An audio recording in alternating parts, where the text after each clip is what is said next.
Okay. Hello and welcome to Hmong Clothes, Accessories, and More. We rented the Jeep and we are headed to the Kuala Ranch. You do need to have a reservation. Our reservation is for the bus tour.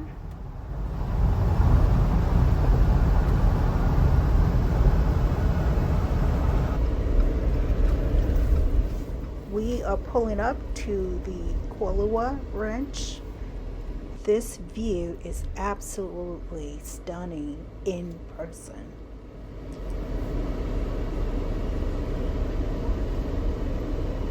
And you can ride horses.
Busy today. I guess Sunday's probably the busiest day.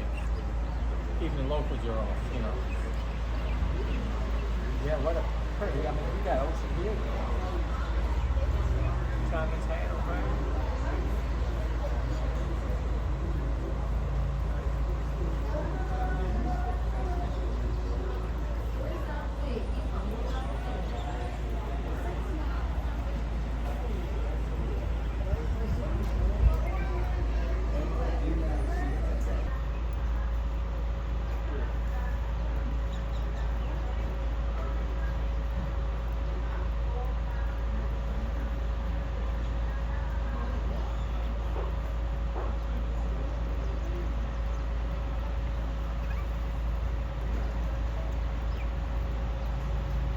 We got here a little bit early in order to have lunch and enjoy the view before doing the tour. There are also seating available inside. Did you get the forks? Yeah.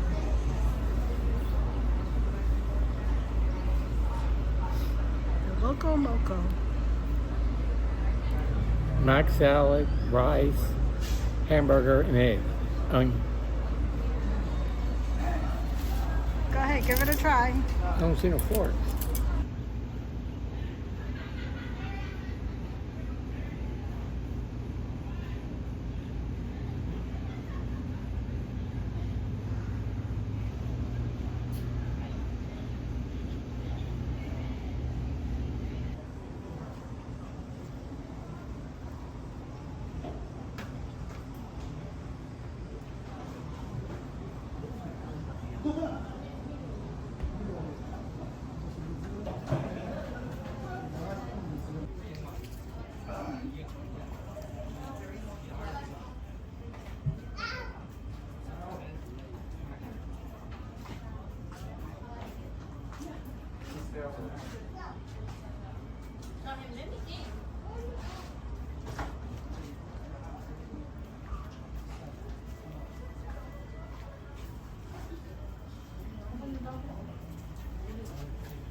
Farmers market? Going to the farmer's market.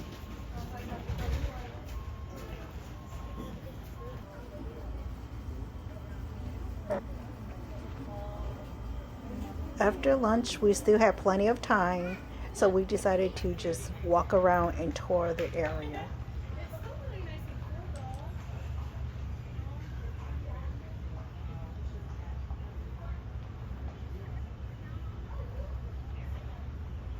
What's the farmer's market? I don't see it. Maybe it should be like right here if they have it. I guess. Or actually, went out that door and see what's up there, but we ain't over here by the movie site. So sit right here and talk.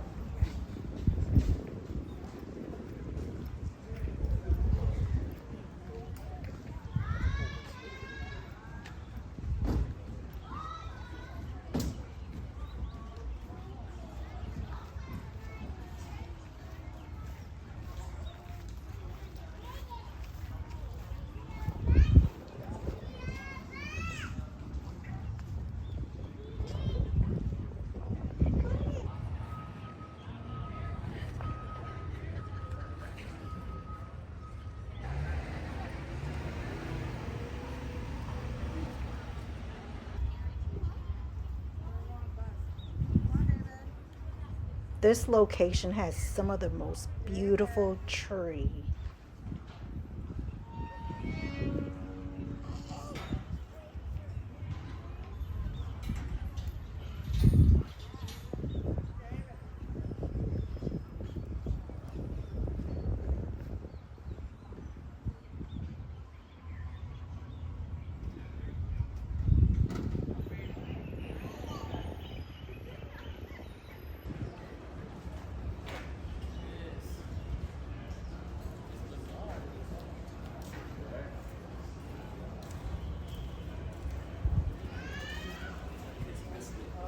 You get some good stuff.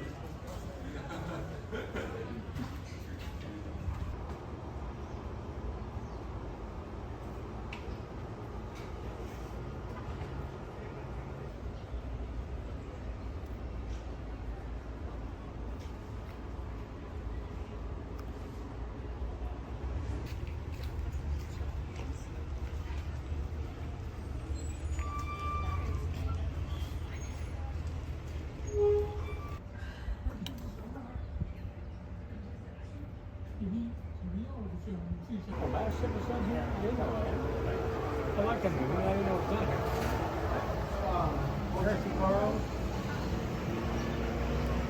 Fricadelle Roosevelt here.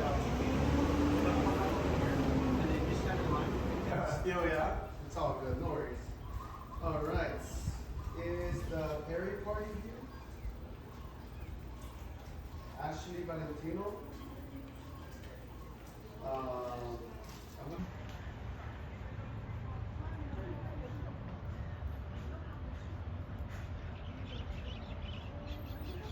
Hey, Mike.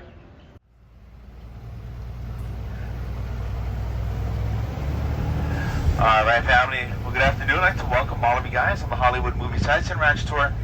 My name is Salem and I'll be your guide today. If you guys can hear me in the back, please give me a big aloha! Alright, so go ahead and sit back and relax, enjoy the ride for everyone's safety. We just ask that we do remain seated and we keep our arms and hands in the bus at all times. That we use caution when exiting and entering the bus today. There will be 2 stops on this tour. Our first stop will be at a World War II bunker. We got a 15-minute stop there for you guys to check it out. And then we have another stop down in the valley we're going to go to today. We're going to have all of our movie sites located there. But we have the Boneyard, which is the movie set from Kong Skull Island that we'll be stopping at as well. So we'll have those 2 stops for you guys today. In the meantime, family, while we make our way up to our first location, I want to take this time to share with you some of the history about Kuala. Give you some of the background about this place. We tend to have questions asked quite often about, how this place was acquired, who owns it, how big it is, all that. So I'm going to try to answer a lot of that right now for you guys that might have that question in mind. So first of all, Kuala Ranch is 4,000 acres total, and it's a family-owned ranch and business, and it has been the family name for the last 6 going on 7 generations. And it started back in 1850 when the first 622-acre land division of Kuala was purchased by Dr. Garrett P. Judd a medical missionary who traveled to Hawaii in 1828 and later became a close friend, advisor, and confidant of King Kamehameha III. He was given the opportunity to purchase Kualoa when the king sold it to him in 1850 for $1,300. Beginning with that, his son Charles Judd would expand the family's holdings by purchasing the two much larger adjacent valleys, one to the north of the valley, north of Kualoa, called Kaava Valley, which is 2,200 acres, and the other one is south of Kualoa, which was Hakipu'u Valley, about half the size of our northern valley, but that was then purchased in 1880, which is over $5,000. So with all three land divisions, all three ahupua, as we call them in Hawaii, combined makes up the entire 4,000 acre ranch property that we know as Kuala Ranch today. Alright, so as you can see up here in the front, we obviously are passing by some of our cattle we keep here. We may not see any more cattle out in our northern valley because we always have them, we are rotating them constantly, so at least you see some of the cattle here right now, and we have a total of 700 head of cattle, or between 600 and 700 head of cattle on property. Mostly Angus, and we also have Charolais, and we have Hereford. And we only raise beef, and we sell the beef that we raise here at our market. It's called the Kualoa Growing Market. It is located at the ranch house, which you're more than welcome to check out after the tour is over. In fact, when the tour is done, I will be dropping you guys off right in front of the ranch house, so you're more than welcome to check it out. It's a small shop, a little shop, but it sells everything that we grow here at Kualoa. Alright guys, so let's go ahead and continue, and as we do, we're going to be passing by our first movie set in just a second. For those of you guys that are Jurassic fans on board, you guys might really like and appreciate this movie set that's in front of us. Now, in the movie Jurassic World, this is more than an hour into the film already, and you had two characters, Zach and Gray, the two brothers, that were visiting their Aunt Claire, and they were sort of lost on the island after being chased by the Indominus Rex, almost killed. They were able to make their way back after finding one of the old Jurassic Park Jeeps and jump-starting it and getting it going. So as they're approaching this gate, they notice that the gate is closed, locked. So Zach, who's actually driving the vehicle, steps on the gas and goes as fast as he can towards the gate, crashing through it, breaking the doors wide open, allowing them to make their way through and on their way to safety, on the way back to safety. So this gate was built 10 years ago in 2014 when the movie filmed here. Jurassic World filmed in 2014, built about 5 different sets. Some of the sets were removed, like the helipad and Owen's bungalow. You know, so they did take down some of these movie sets. There were a couple of them left behind, like the one right over here that we just passed by. And again, that's only 30 seconds in the movie, the one that we just passed. There's other scenes in the movie where it's a little longer than that, like the Irex paddock, which they built in our southern valley.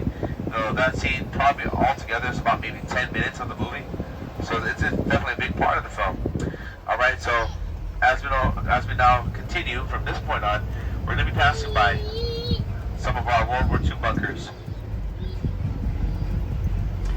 On your right and left hand side, there's about 15 concrete bunkers that are actually built over here. So they're small. Some are small. Well, they're all pretty small size. Some are a little smaller than others. So you probably spot the first few that we have up here. There's actually more than this, but there's a few of them where the grass and trees and bushes are growing around and through it. So it's harder to spot. But like I said, there's about 15 of them that we passed by along this road. These bunkers and gun emplacements and ammunition storage were built here to provide support for the Lockheed P-38 Lightnings that would have been kept below, and makeshift hangars that were designed to house these planes. The airfield that was built here in 1942 was built to help provide any support needed for the Kaneohe Naval Air Station at Bellows.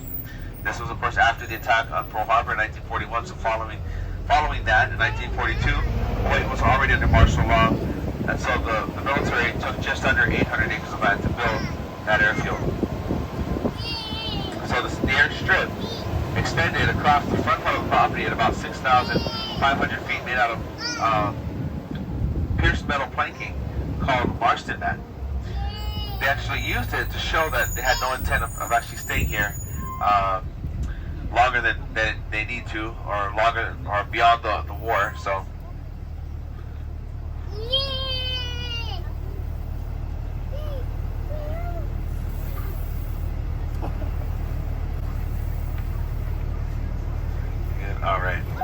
I didn't know there was enough space for them to get through.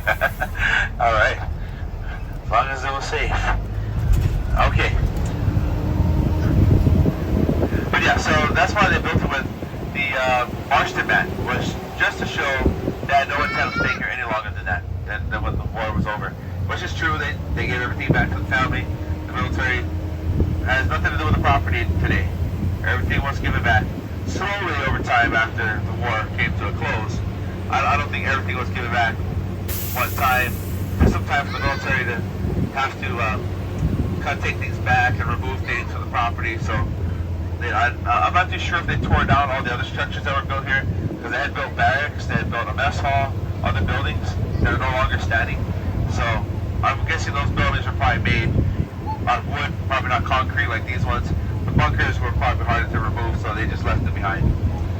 So that's all you're going to see now. Just the smaller pillboxes, gun emplacements, and bunkers that we have here. And then Battery Cooper, which is the largest bunker on the property, we're about to see in just a second. It was built into the mountainside, extending about between 120 to about 150 feet into the side of the mountain. Each entrance during the war had a 6-inch rapid fire gun mounted to the circle in front. You'll see what I'm talking about when we get up here. And there's no guns now. That was all taken away. But those guns had a 15-mile range and shoot about 4 rounds per minute. Battery Cooper was built in 1943.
We went to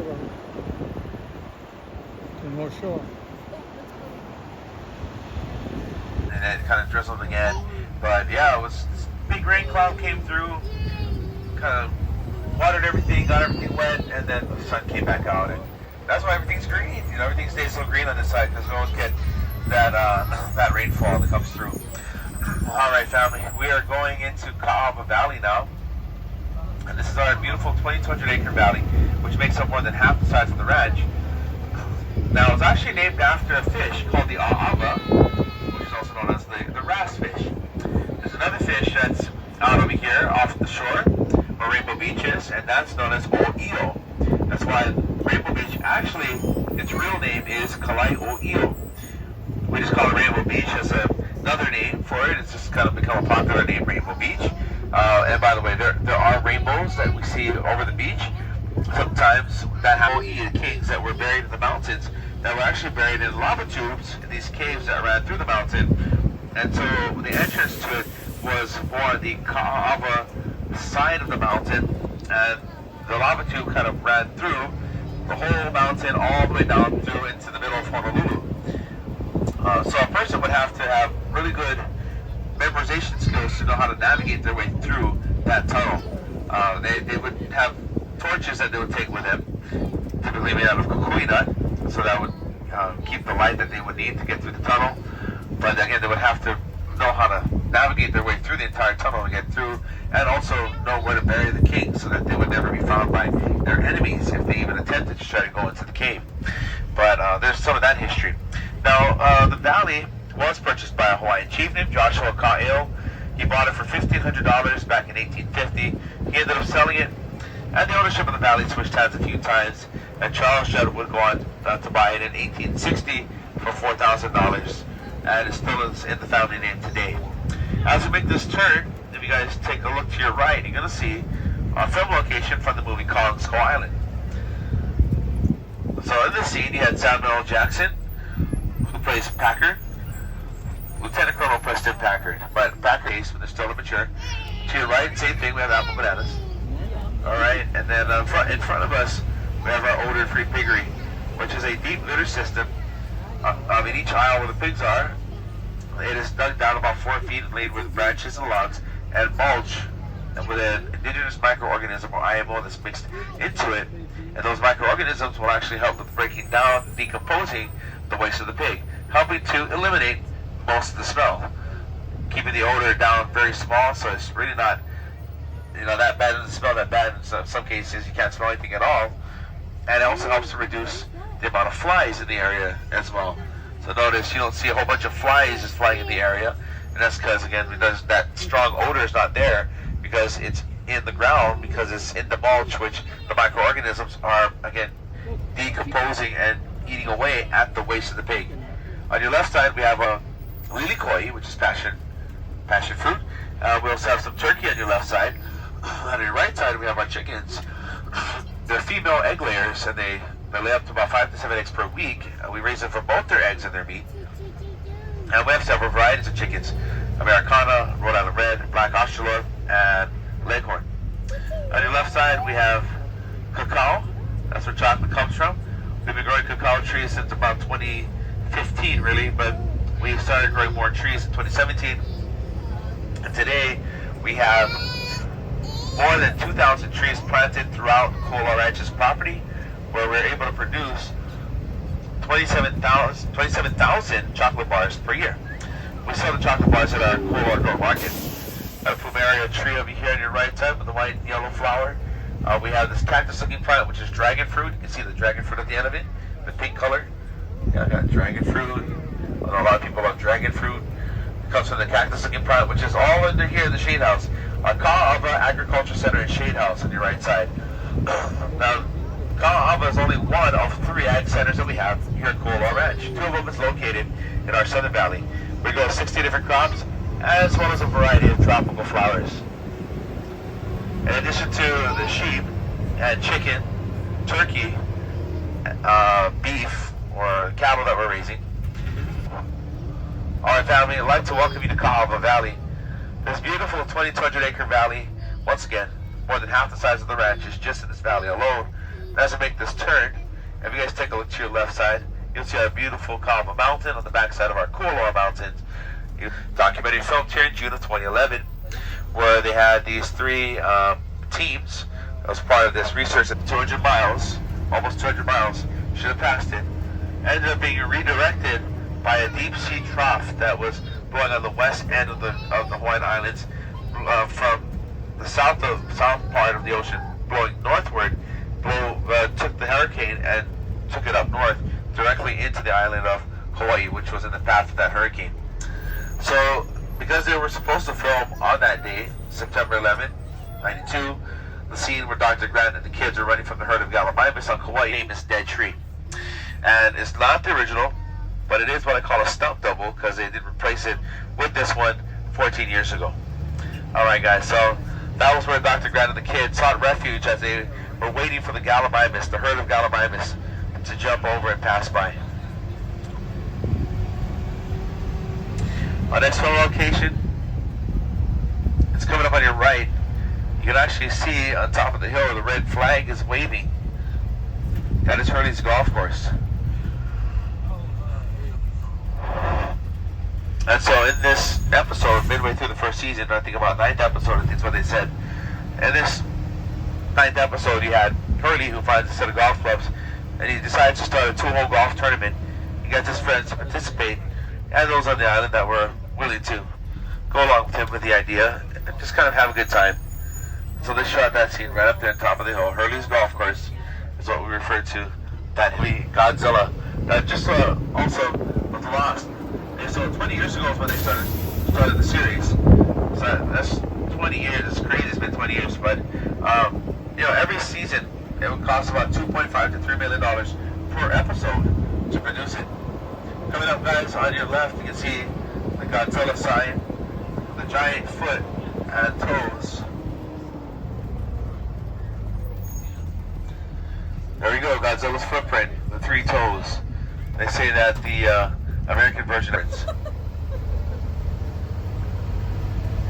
This was again a Panamanian village, and the front of the valley was seen in the. You see this valley that we're in right now, Kalama Valley, as both Papa Ete Tahiti, as well as Panama, and we have Mike and Dave wedding dates. Zac Efron, Anna Devine, Anna Kendrick, and Aubrey Plaza stars in the film, and this is where Mike, he jumps his ATV and ends up hitting his sister in the face. Adam Devine, who plays the character, but hits his sister in the face. Basically, the back tire of his ATV runs over her face, knocking her out cold. And back at the hotel, when they go back, she's looking in the mirror and she's asking her family and friends if it's okay. They're all trying to encourage her, and Mike looks at it and he kind of screams a little bit, and he's kind of makes just a reaction that her face doesn't look very good, and so it was a pretty funny scene altogether. But yeah, so we'll shot over here. Then we have Yumi and Dupree that filmed right here in the room, the wedding. And we have 51st dates. Adam Sandler, Drew Barrymore, and Rob Schneider stars in the movie.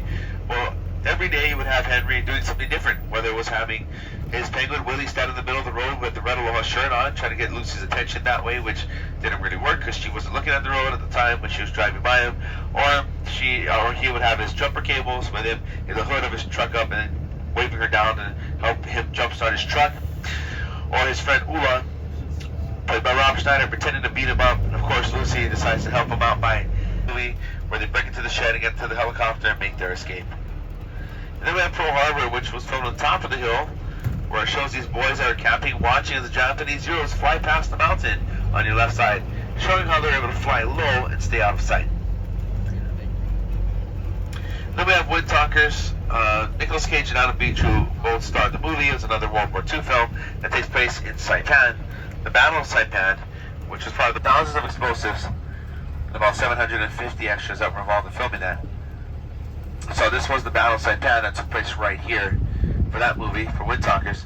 And then we have Triple Frontier, Ben Affleck, Charlie Hunnam, Oscar Isaacs, Garrett Hedlund, and Pedro Pascal star in the movie.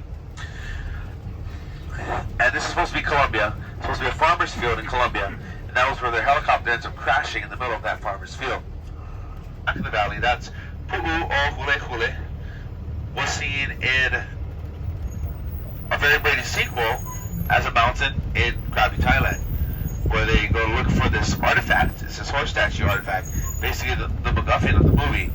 That's what led to eventually Rob, the bad guy in the movie, stealing it from the Bradys and taking Carol Brady that was living here, some billionaire guy named Mr. Whitehead. You know, so that's all from the movie, a very Brady sequel, if you guys haven't seen it. And the mountain was also seen in the background of Jurassic World Fallen Kingdom as the volcano that was erupting, and in Journey to the Mysterious Island as the Mountain of Gold, or the Volcano of Gold. Yeah, so the Mountain of Gold is what it was seen in the movie as. Now, besides all the places I've already mentioned, such as Africa and Colombia, Saipan, obviously China, and earlier we passed by Midway, so it's supposed to be China for that one. This valley has also been Scotland. No, a season of the original Magnum PI with Tom Selleck, but in one of those episodes, Higgins goes back home to Scotland for a funeral. So that's it. That's all I know. He goes back home to the funeral, and so it shows the village, the Scottish village that where he's supposed to be in. But that was in the back of this valley, on this side of the valley. So we've also been in Scotland too. And if you're a Lost fan, well, back over 20 years ago now, but before Lost even started, our education program decided to build a whole Hawaiian village. We call it Kauhale, or a group of houses, a series of houses. And so they've used it for educational purposes over the years. Maybe in the last 4 or 5 years, it really hasn't been used too often by our education program, at least. But besides it being built for that, for educational purposes, and that's why it's here. Again, this is not a movie set that was built. This is built for educational purposes. But it was used as a film location in Lost during season 6.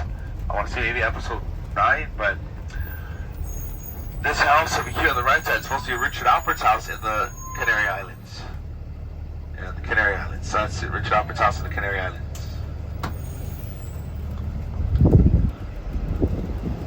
So, Canary Islands, and what else? Scotland, and China, and Colombia, Saipan, Africa. So many places. I never actually thought, though, that a movie Kuala Ranch has Kuala Ranch in a film. And that was in a movie called Finding Ohana. I'll tell you guys more about that once we're done here, and we will pass by one of the film locations for Finding Ohana as we're leaving the valley today. But we're going to stop right over here. This is the boneyard from the movie Kong Skull Island. So Tom Hiddleston, Brie Larson, John Goodman, John C. Reilly, and Samuel L. Jackson stars in the film. And so as you can see over here, we got the prop, plastic and fiberglass and a few other materials. But what we want to do here is we don't sit on the bones and we don't stand on top of them. We don't kick them. We don't climb on top of the skull.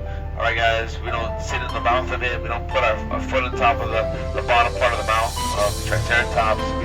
Yeah. So while we're here, guys, for the next 10-15 minutes, you can walk around, get some pictures. If you need any help with that or have any questions, just let me know.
depends, depending on what time of the year it is too. If it's in about this time of the year, like in fall, yeah, for sure it's gonna be like between 2:30 till about 4, and then they'll usually film out of here to get this lighting like this. Maybe if it's before that, like earlier in the year, maybe beginning of summer or before summer, they may film during the day, 11 o'clock, 12, in the afternoon. Here we got our longhorns, by the way, on the left side. Well, we got one is our mother cow, which is the black spotted one. Now look at it close enough. It almost looks like Godzilla and King Kong looking at each other face to face. We'll call that the Godzilla versus Kong Mountain. It's kind of a long title, so I don't know. Maybe Kissing Gorillas is still better. Alright guys, coming up on your left, we'll be passing by another film location. This one's from the movie Journey to the Mysterious Island, starring Dwayne Johnson, Vanessa Hudgens, Josh Hutcherson, Michael Caine, and Louise Guzman. Now, they did most of the filming for this movie in the very back of this valley, including building the lost city of Atlantis. And they brought in 20 of these giant lizard eggs, where they filmed the actors being chased and having them run around these giant eggs. They did some of the filming as well in Georgia when they were done filming here. So they wrapped up here around November, and throughout December they finished filming the movie in Atlanta, Georgia. But on your left side here we have it, a termite mound. This ended up being a deleted scene for the movie, so this did not make it. Now the seashell was part of the city of Atlantis set. The giant lizard egg was another set. Again, there was 20 of those lizard eggs. This is just one egg that's just been split in two. And by the way, this is one of a few movies that Dwayne Johnson has done over here at Kuala Ranch. In 2010, he filmed Journey 2, which came out later in 2012. In 2016, he filmed Jumanji, Welcome to the Jungle, which would later come out the following year, 2017. And last May, 2023, he filmed the movie Red 1, starring Chris Evans, J.K. Simmons, and Lucy Liu. The official trailer dropped about maybe 3 or 4 days ago. It's on his Instagram page. It's on YouTube if you want to check that out, Red 1. And they filmed over at Secret Island, which is in our southern valley. By the way, that was another unique situation because of the amount of filming that we're going to be doing there. They didn't want to have any other interruptions, and so they actually bought out Secret Island for about 2 weeks. And Kuala Ranch was in the movie as Kuala Ranch. The only movie that Kuala Ranch was Kuala Ranch in the film. And like I was mentioning earlier with all the other film locations, now we've been China, Africa, Saipan, Colombia, Thailand, Scotland, Canary Island. Little slips and falls right off the mountain. Thousands of feet. Obviously only about 2-3 feet off the ground, but that's all part of that movie magic and being able to create that, create that look, that illusion that it looks like you're thousands of feet up in the air, but you're only a few feet off the ground. Speaking of Godzilla vs. Kong, they did use this entrance of Battery Cooper in the movie for about 5 seconds. It's an hour and 14 minutes and 38 seconds. If you go there, I narrowed it right down to the exact time. So if you go there, fast forward the movie to hour and 14 minutes, 38 seconds, you should be able to find the scene. It was shot at night, so everything's done. Just pigs in the wild, and we don't have to worry about anything like that. People ask, why is it there's snakes here? Because it would have to be brought in by people. Humans would have to bring it in. And while there have been people that have tried to, try to release them in the wild, but we've been able to catch the snakes before they really start to become a problem and start to spread. So luckily we've been able to stop any attempts to bring snakes in. Yeah, so and hopefully we'll keep it that way. Hopefully that won't slip through. We'll make sure we don't have any snakes here in the islands. And that's to help also protect whatever native birds are still left, because it'll definitely wipe out whatever native birds that we still have after the rat, kill the rat super quick, and that's it. Very superior to a rat. But the thing is that a mongoose doesn't go out of its way each day to look for rats and hunt them down to eat. That's just not what they do. They're more like scavengers, so they kind of eat whatever. If a rat's there, they'll eat it. They'll eat bugs. They'll eat berries and nuts and fruits or whatever. They'll eat whatever's there. They're snake hunters. By nature, they hunt snakes, but we don't have that over here. So bringing them in back in 1873 was actually a really big mistake, because instead of getting rid of rats, they contributed to the extinction of more of our native birds, because they would eat all their eggs. Because those native birds will lay the eggs on the ground, not up in a tree. They never had to learn how to do that, because they never had a predator, a natural predator or enemy like that they'd have to protect their young from. The island was always very innocent and very, a very safe place for the birds until these predators and other invasive species were brought into the islands. Yeah, so that's what happened in the past. Why you don't find any of our native birds flying around now. I mean, all the birds you see flying around here were all brought in, were introduced to the islands. And none of these birds are native birds. But again, according to the legend, the coiled tail of the giant lizard, its body is the mountain behind us, which is why the name Kuala was given to the mountain, meaning long back, referring to the ridge of the mountain. The bay out there is Kaneohe Bay, the largest sheltered body of water in the state of Hawaii, and a breeding ground for hammerhead sharks. They say about 10,000 hammerhead shark pups are born each year out of the bay. And straight across the bay, on the flat peninsula behind that turtle-shaped crater, is the Kaneohe Marine Corps base. It opened in 1919, and it wasn't the whole base. There was part of the peninsula that was the naval station, and it expanded in 1940 in efforts to have that be ready and prepared for any possible attack that could happen, which did happen, of course, in 1941. So by 1941, the naval station had expanded to where the crater is, and of course, a lot of planes were taken out during that attack, and the Kuala was then used to provide support for it afterwards. So that's why the airfield was built here. We still got some bunkers over there on the right side.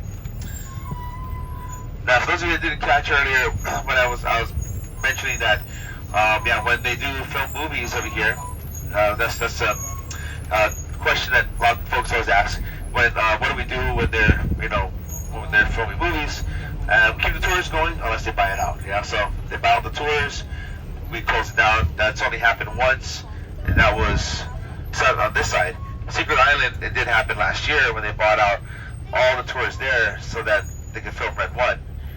But that's the only time that we shut it down, is if they buy it out. Other than that, if they don't buy it out, we keep the tours going, and it operates. And sometimes we'll see the filming, sometimes we don't. It really just depends, where they are, where they're located, and whether they're on, we don't have to wait for them. They don't have to wait for us to go through. So it usually kind of works out. We try to accommodate them as much as we can. All right, family. Before I drop you guys off, and I will be dropping you off right in front of the ranch house, as I mentioned. Another question I typically get asked right at the very end of the tour is if we accept any gratuities, and yes, we do. It's not expected. It's always greatly appreciated. But in case any of you had that question, yes, we do.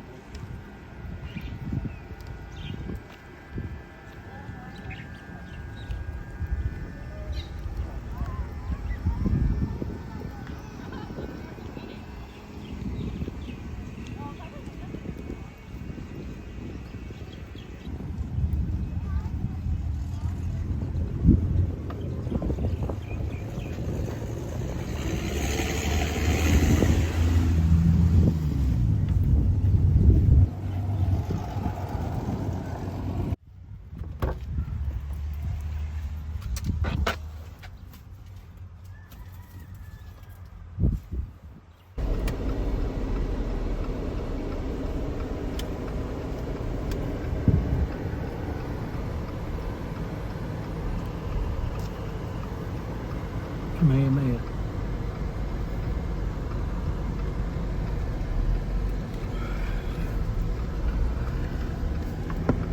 In about 10 miles, turn right onto Likelike Highway toward Honolulu. Licky Highway.